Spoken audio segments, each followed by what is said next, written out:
The senator from Maine.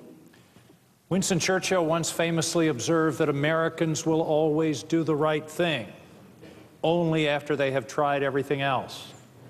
I think the last 2 weeks demonstrates the wisdom of that observation.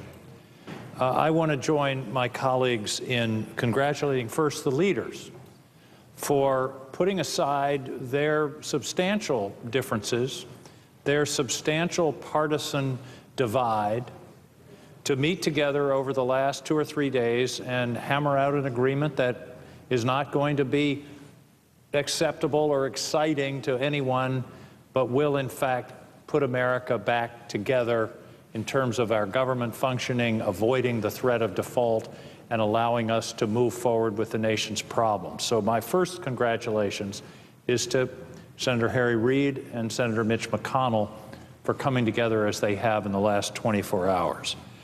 I also have to really acknowledge the leadership of my senior colleague from Maine, Susan Collins. It was her, I happened to be presiding the day that she made her speech last Saturday, and it was really her initiative to stand up and take a risk and say, let's try to work something out. And she outlined a beginning of a framework, which was then fleshed out over the last 10 days of discussions among the group that we've been talking about.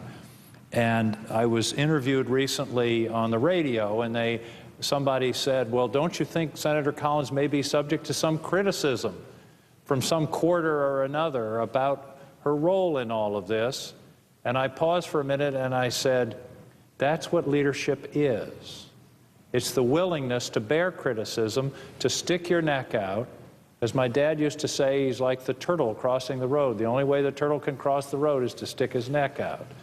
And that's what we're trying to do on behalf of the American people.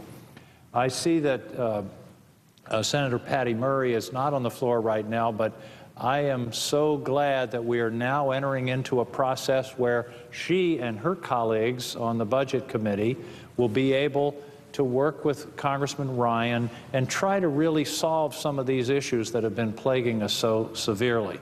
And we're doing it as we should in the proper process. So I'm delighted that Senator Murray is now going to step into this role, which is one of the most important that we've had in recent years, and we'll be able to work toward a resolution.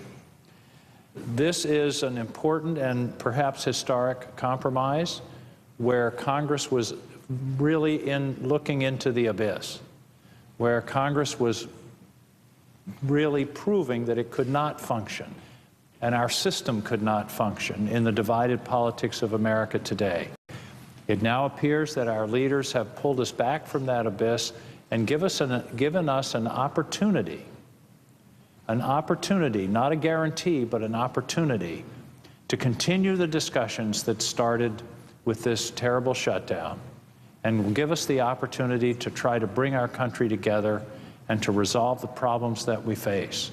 It's a shame that we've spent so much time doing what I think is the obvious: run the government, pay our bills. But now that we've seemed to have passed through this moment, now we can move forward into the long-term challenges of our budgets, of the challenges facing our people, our ability to solve problems, and proof once again that this wonderful Constitution that has been bequeathed to us can still function, can still produce results, can still govern this country. Abraham Lincoln said that we can't escape history.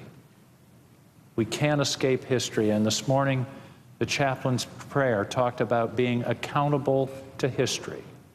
And that indeed is what we are doing in this body, and I hope that history will judge today as a moment where the beginning of a new era of cooperation and civility and problem solving, not the loss of our differences, not the papering over of legitimate arguments of principle, but at least the ability to try to work together, to talk to each other, to respect one another, to listen to one another.